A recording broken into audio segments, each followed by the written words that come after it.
I used to spend the night in hotel parking lots. What was I gonna do? I ain't had nowhere to stay, so I lived in the car. I had $35. And I said, come on, God, man, I've been trying to make this dream come true. You done left me out here like this. And I was crying so hard that he just said, I didn't like hear a voice or nothing, but he spoke to me in Harvey. He said, if you get up, I'm gonna take you places you ain't never been. Now I was finna quit. So I said, skip it. I'm gonna quit anyway. So I got in my car, I went to a payphone, and I was gonna call my dad. You remember back in the day where you could punch in a code and call your answering machine and get your messages? So I called and I punched in the code and he said, doop. He said, hey Steve, this is Chuck Sutton with Showtime at the Apollo. We saw a tape of you. You're very funny. If you could get here Sunday night, we'd love to put you on television. Call me back. Let me know if you can make it. So I hung the phone up. I'm crushed because my whole dream of being on TV, and I couldn't get to New York. I got $35.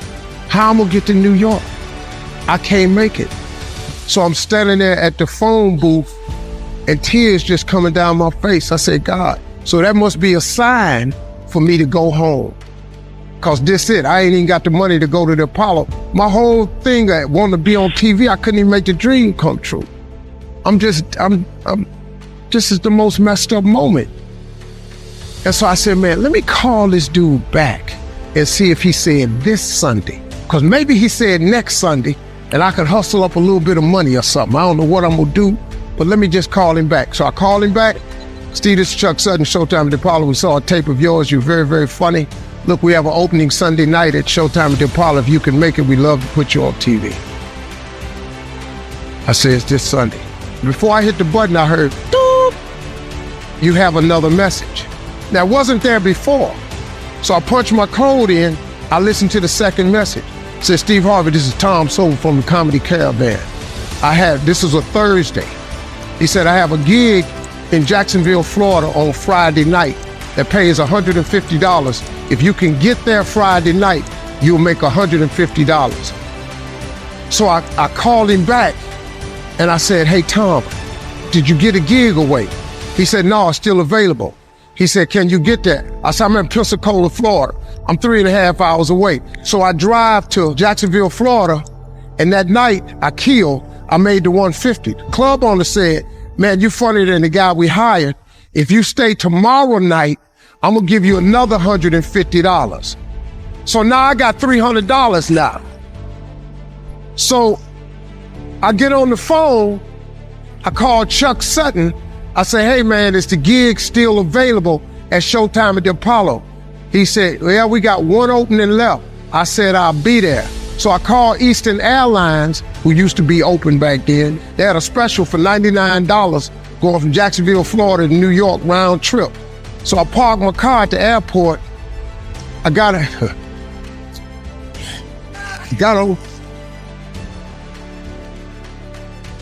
plane, flew.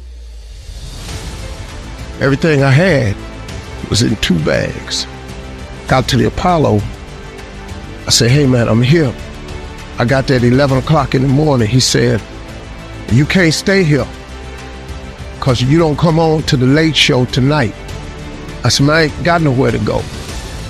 I said, if you just let me stay in this building, man, I ain't gonna move around nothing. I ain't got nowhere to go.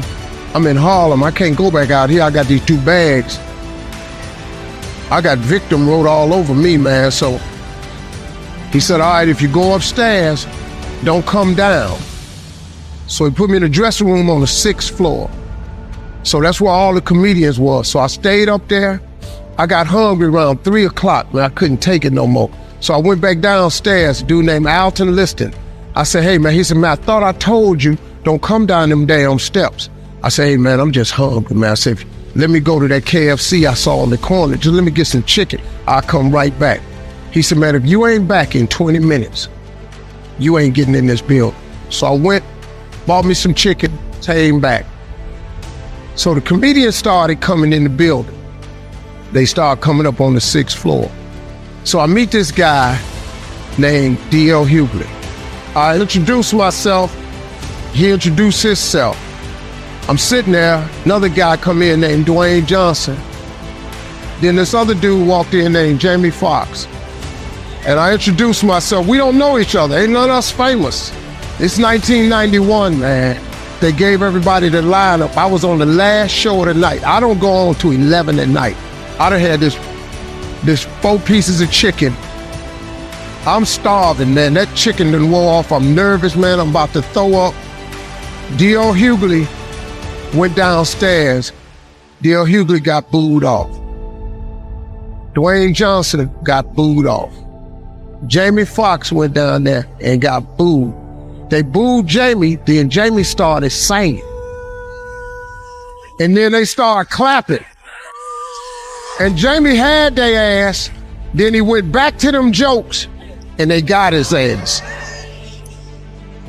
So I'm walking down the steps and I see Jamie sitting on the steps. I said, hey man, hang in there. He said, man, that ain't never happened to me before, man. This crazy.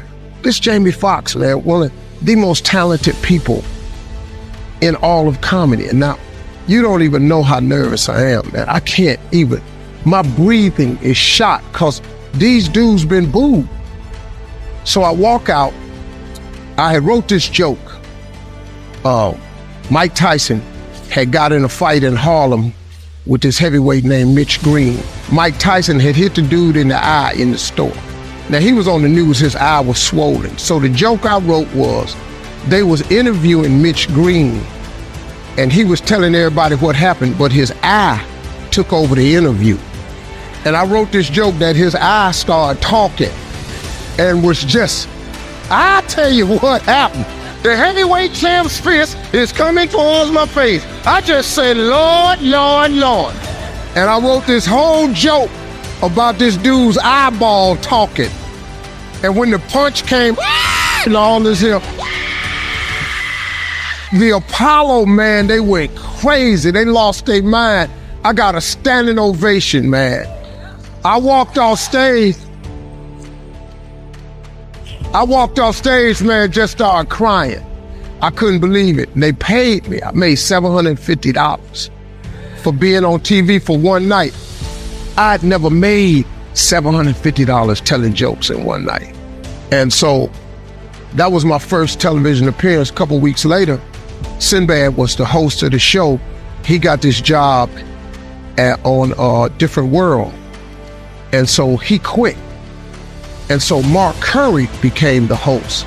And then Mark Curry got hanging with Mr. Cooper and he quit. And they came to me and said, would you come back to New York and host amateur night for us to just try you out? Oh, ain't no problem. And so I went to New York. I hosted amateur night and I was killing.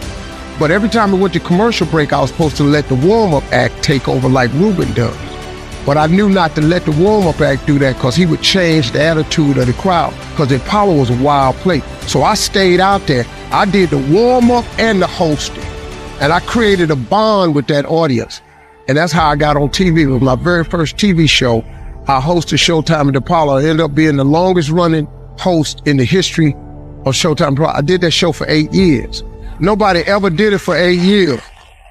And that was my turn back moment. See, in your life, everybody has a turn back moment. You have a moment where you can go forward or you can give up. But the thing you have to keep in mind before you give up is that if you give up, the guarantee is it will never happen. That's the guarantee of quitting, that it will never happen no way under the sun. The only way the possibility remains that it can happen is if you never give up no matter what. Because God is always coming. He's never too late. At your worst moment, look, man, when they told me I had to be in New York, I saw no way I could get there. But that God don't. He make the phone ring. I end up in Florida, I make $300. Then I go to New York, I make $750. Almost got $1,000 out of nowhere. That's what happened to me. That was my moment of never giving up. That's when I first learned that faith was everything, that that you have to remain faithful